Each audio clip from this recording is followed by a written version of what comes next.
आज मैं आपको पूरा इंदौर का सफ़र दिखाऊंगा और इस सफ़र में आप देखेंगे, जहाँ भी आप देखेंगे वहाँ पर आप सफाई ही देखेंगे। आप ऊपर देखें, सड़क के किनारे देखो, सड़क के बीच में देखें, आपको सफाई का नमूना एक बेहतर दिखाई देगा, जो कि अन्य ज़िलों से काफ़ी इसको अलग करता है और यही इंदौर की पहचान है, क्योंकि तभी यह नंबर 7वीं बार लगातार स्वच्छता में नंबर 1 पर है। यहाँ से आप सामने देखो, मेरे दाएं देखो और यहाँ से दाएं देखो, आप जहाँ भी देखोगे वहाँ आप एक सफाई का एक अच्छा उदाहरण आप देखोगे। मेरे ऊपर भी देखोगे, वहाँ भी पर्यावरण को संतुलित करने के लिए, ठंडा बनाए रखने के लिए आप पेड़ देखोगे। मेरे सामने लगातार एक कतार में पेड़ लगे हुए हैं। एक विविधताओं का देश है। ओह माय गॉड, हैं सर? ये हमारे साथी लोग, ये पुलिस के लोग हैं, ये दिखाई दे रहे हैं। और इसी तरह के हमें और कई लोग मिलेंगे। जवान लोग जा रहे हैं। यहाँ से आगे बढ़ते हुए मुझे कई लोग मिलेंगे और कई अपनी रोजी रोटी के लिए बैठे हुए, तो कुछ अपनी बाइक में खड़े हुए अपने सामान को बेचते हुए मिलेंगे। तो देखते हैं यहाँ कौन कौन मिलता है।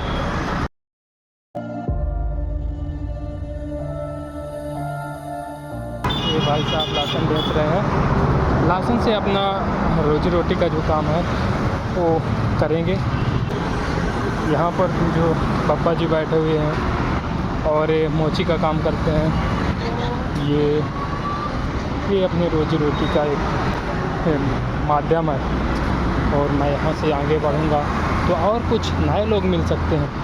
अगर यहाँ पर्यावरण को बचाने के लिए, उसके संरक्षण के दृष्टिकोण से देखें तो आप देख सकते हैं कैसा यहाँ पर व्यवस्था किया गया है। सड़क के बीचों बीच जो है तो पेड़ और कुछ हरियाली टाइप में कुछ पौधे लगा दिए गए हैं। और सड़क के साइड में जो होता है वहाँ पर पेड़ लगे हुए हैं एक कतार में, आप देख सकते हैं। इससे क्या होता है कि जो रोड या जब सड़क बनती है ना, तो उससे जो हम वृक्षों को काट देते हैं तो उसके क्षतिपूर्ति के तौर पर हम साइड में इस तरह के पेड़ लगा सकते हैं। जैसे कि मैं सतना से हूँ और हमारे सतना में इस तरह का होता नहीं है। वहाँ तो ऐसा है कि अगर एक रोड बनती है तो और उसके अंदर कुछ पाइप वगैरह डालते हैं तो वो भी लगभग 5-6 बार या 10 बार और उसको ट्रायल के तौर पर ट्राई करना पड़ता है। बाद में वो सफल होता भी नहीं है। और आपको दिखाऊंगा कि मेरे से किन किन लोगों का यहाँ संपर्क होता है। इंदौर में लोग कैसा अपना व्यापार करते हैं, यहाँ पर देखो। और सभी का अपना अपना अलग अलग माध्यम है रोजी रोटी का, जो कि अनिवार्य है।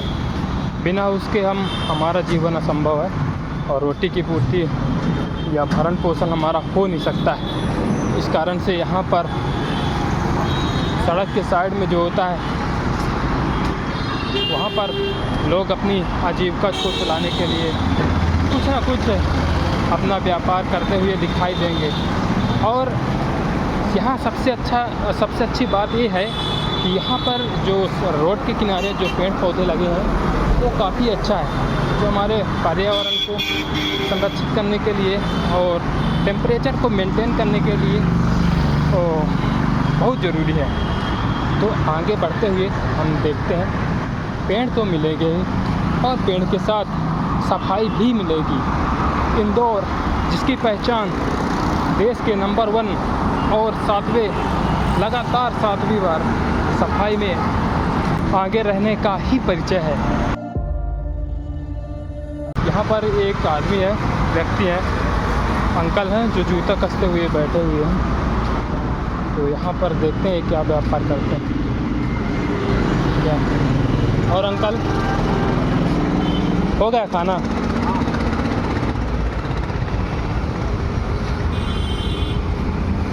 और यहाँ पर एक अंकल थे, वो भाई इतना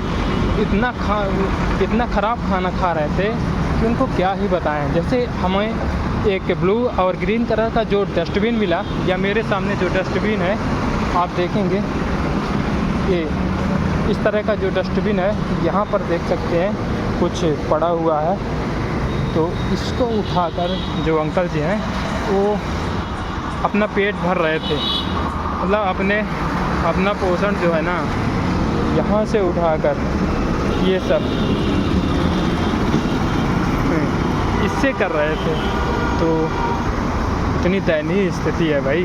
सफाई को मेंटेन कैसे करते हैं? देखो, अगर एक सड़क है और सड़क के किनारे अगर कोई भी कचरा हमको दिखता है तो इस तरह से कुछ बना देते हैं गोलाकार, और इसके अंदर हम कचरा डाल सकते हैं, जिससे कि सड़क की जो सफाई है ना वो मेंटेन होती रहे। और देखो यहाँ जितना भी है ना ये सब फेंक जाते हैं, तो इसको उठाकर वो अंकल जी खा रहे थे। सफाई करने का तरीका है कि रोड के किनारे इस तरह के डस्टबिन रखें, 2 रखें, गीले के लिए और सूखे के लिए, ताकि उनका आगे का गीले का कचरे का जो आगे का जो प्रोसेस है वो किया जा सके। मैं जिस जगह से रहता हूँ ना वो स्थान है सतना, और सतना में आप देखेंगे कि रोड की भी व्यवस्था नहीं है, वहाँ रोड की भी व्यवस्था नहीं है। तो इस तरह के बीच में जो बीच में पौधे और कुछ पेड़ लगे हुए हैं तो उनकी आशा ही नहीं की जा सकती, और साइड में जो पेड़ लगे हैं उनकी तो बिल्कुल ही आशा नहीं की जा सकती। ये संभव हुआ है इंदौर में। तो मैं आपको दिखा रहा हूँ इंदौर का दृश्य, और कैसे पर्यावरण को ध्यान में रखते हुए, रोड तो है ही, रोड बनी होगी तो कुछ पेड़ तो कटे होंगे, लेकिन उसके क्षतिपूर्ति के तौर पर इसमें साइड में पेड़ पौधे कुछ इस तरह से एकदम इस तरह से मेंटेन करके लगाया गया है ताकि जो क्षतिपूर्ति हो सके हमारे पर्यावरण की। और यही कारण है कि आज जो टेम्परेचर बढ़ रहा है तो गर्मी भी बढ़ रही है, इसके कारण बर्फ़ पिघल रहा है, समुद्र का लेवल बढ़ रहा है। तो उसको मेंटेन करने के लिए हमें कुछ इस तरह की व्यवस्था करना बहुत ज़रूरी है। तो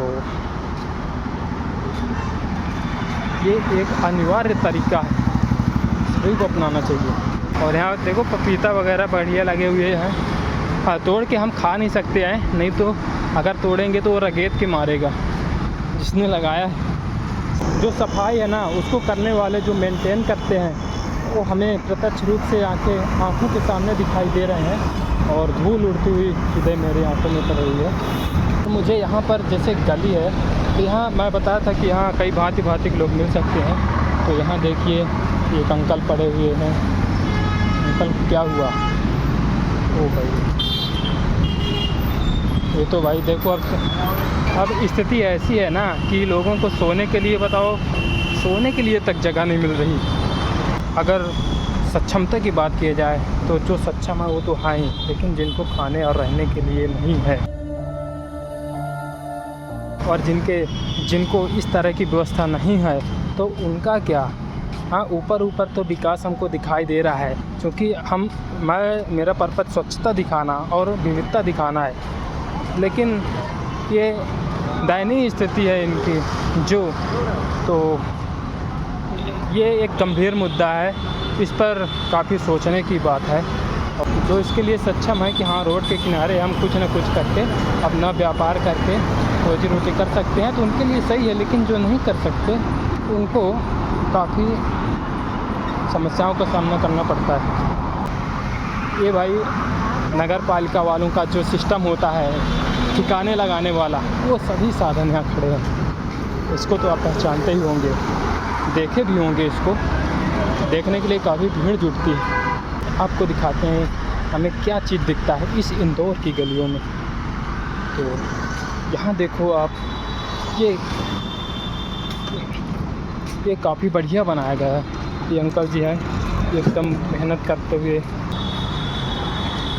वहाँ पास से अपने रहता है ना, अपने सपना में रहता है, 10 रुपये का चार्ज लगता है, लेकिन यहाँ पर वो बिल्कुल व्यवस्था नहीं है। यहाँ पर एक अच्छा सिस्टम है, ये जो बाथरूम करना है ना, ये जो बाथरूम करना है उसके लिए अलग से सड़क के किनारे व्यवस्था बनाई गई है। ताकि लोग अपना जो आपातकालीन स्थिति है उनकी, वो उस संकट से बाहर आ सकें। तो यहाँ हर तरह की व्यवस्था है भाई सफाई के साथ।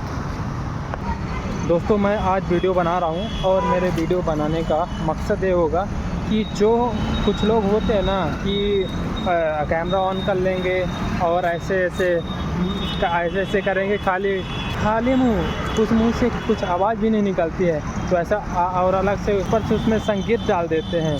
तो उस तरह से बनाने से अच्छा है कि कुछ अपनी बात रखी जाए और ताकि हम अपने विचारों को सभी तक पहुंचा सकें, और ऐसा करके हम अपने विचारों में वृद्धि तो करेंगे ही, साथ में हम समाज को एक नई दिशा दे सकते हैं। तो मेरे सामने है ये डिफेंस का पूरा सिस्टम है। तो इसी के साथ जय हिंद।